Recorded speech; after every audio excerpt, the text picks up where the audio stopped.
The betrayal inside the marriage is the emotional engine that drives this entire story.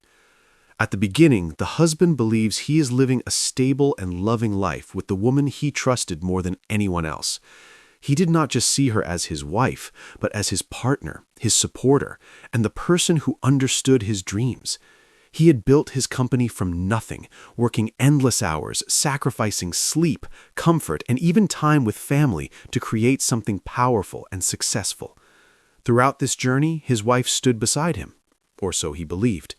She attended company events, smiled at investors, and acted like the proud spouse of a hard-working entrepreneur. But behind that smile, something much darker was growing. As the company became more successful, money and power began to change the way she looked at him. What once was admiration slowly turned into envy and entitlement. She no longer saw the business as something he had built. She started seeing it as something she deserved to control. Instead of being grateful for the life they had, she became obsessed with having more authority, more recognition, more influence. She began quietly positioning herself inside the company, forming alliances with board members and executives, pretending to be helpful while secretly gathering leverage. The husband, blinded by love and loyalty, did not see the danger. He trusted her with financial information, legal documents, and strategic decisions. He believed that because she was his wife, she would always protect him. That trust became his biggest weakness. While he focused on expanding the company, she was studying how to take it away from him. She learned the legal structure, understood how shares worked, and found loopholes that could be used against him. All the while, she continued to play the role of the caring spouse at home, cooking meals, asking about his day, and acting supportive. The real betrayal was not just in what she did, but in how carefully she hid it. She hired lawyers behind his back, secretly transferred shares, and convinced others that he was becoming unstable and unfit to lead. She planted doubts about his leadership, slowly poisoning the minds of people he trusted. When the moment was right, she struck. Using the influence she had built and the legal groundwork she had prepared, she pushed him out of the company he created. In a single, shocking move, he went from being the founder and CEO to being locked out of his own office. For him, the pain was deeper than losing money or power. It was the realization that the woman he loved had been his greatest enemy. Every smile, every kind word, every promise she had made now felt like a lie. The betrayal cut into his heart because it came from the one person who was supposed to be on his side no matter what. He was not just betrayed as a businessman, but as a husband. That emotional wound became the fire that would later drive his comeback. He realized that love without loyalty is just a disguise, and trust without proof is a trap. The marriage he believed in was nothing more than a strategy for her to gain control. Understanding this truth was painful, but it also made him stronger. Once the illusion was gone, he was finally able to see her for who she really was, and that realization became the first step towards reclaiming everything she tried to steal from him. The corporate takeover drama begins quietly, in a way that almost feels invisible at first. From the outside, the company still looks strong and successful, but inside, the balance of power is shifting. The founder, who once had full control, starts noticing small changes. Meetings are happening without him. Decisions are being made before he even hears about them. Emails are no longer answered the way they used to be. At first, he assumes it is just normal growth pains as the company expands, but in reality, a carefully planned takeover is already in motion. His wife, now deeply embedded in the company's inner circle, uses her position to influence key people. She presents herself as more practical, more organized, and more business-minded than her husband. To investors and board members, she subtly suggests that he is too emotional, too distracted, and too risky to be trusted with a growing empire. She never attacks him directly. Instead, she plants small doubts that slowly grow into serious concerns. These whispers, repeated enough times, begin to shape how others see him. At the same time, legal and financial structures inside the company are being quietly rearranged. Shares are moved, voting rights are adjusted, and contracts are rewritten in ways that seem harmless but are actually dangerous. The founder had once signed these documents without much thought because he trusted his wife to handle administrative matters. He never imagined that those papers would later be used to remove him from his own creation. What he thought were routine formalities were in truth weapons being prepared against him. The day the takeover becomes official is shocking and humiliating. He walks into what he thinks is a regular board meeting only to discover that it is actually a vote about his leadership. Lawyers are present. The atmosphere is cold and formal. One by one, board members raise their hands against him, reading from prepared statements about why he is no longer fit to run the company. His wife sits there calmly, pretending to be sad, while knowing this is exactly what she wanted.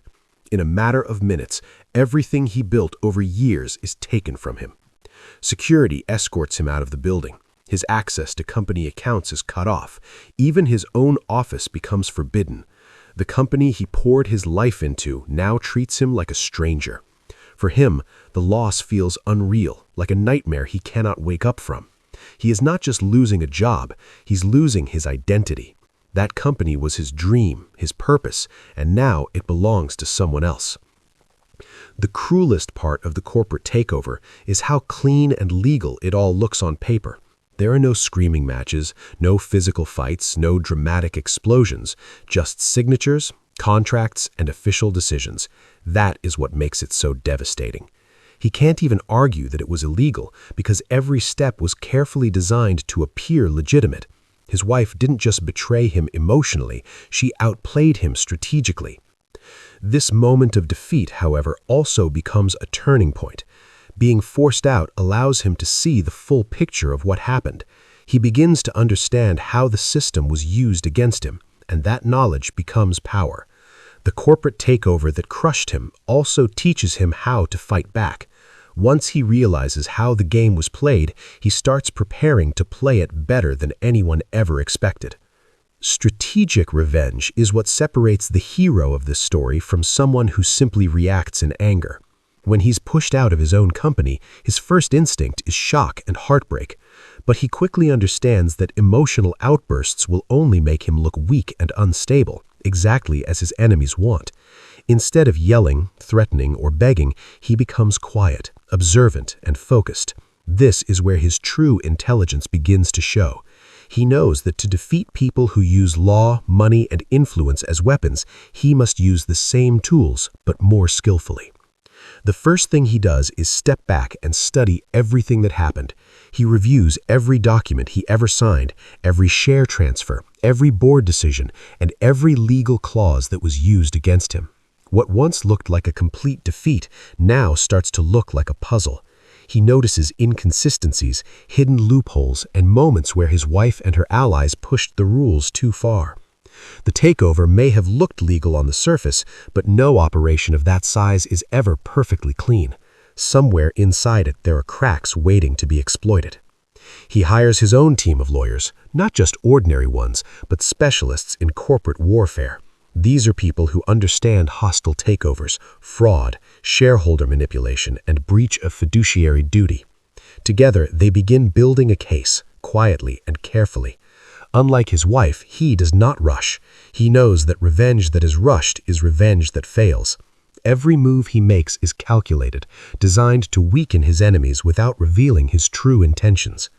At the same time, he starts working on another front, the business world outside the company. Even though he's been removed from his position, his reputation as the original founder and visionary still carries weight. Old investors, partners, and industry leaders remember who really built the company.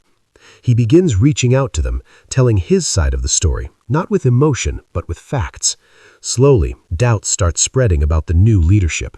If the founder was pushed out so easily, what else might be wrong inside that company?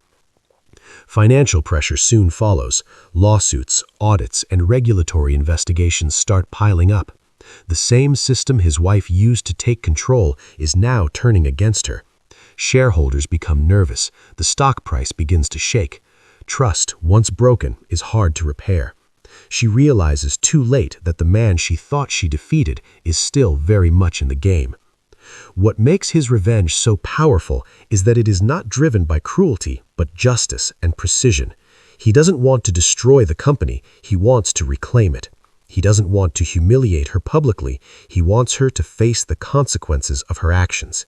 Every legal motion, every financial move, and every strategic partnership is aimed at one goal: reversing the takeover and restoring the truth. As time passes, the pressure becomes unbearable for her wife and her allies. Deals fall apart. Investigations uncover hidden misconduct. Board members who once voted against him start distancing themselves from her. The empire she stole begins to collapse under its own weight. And through it all, he remains calm, patient, and unstoppable, proving that the most dangerous kind of revenge is not loud, it's smart, silent, and inevitable. The fall of the villain is not sudden or dramatic in a single moment, but slow, painful, and impossible to escape. After her betrayal and the hostile takeover, the wife believes she has finally won. She enjoys the power, the attention, and the feeling of sitting in the position that once belonged to her husband.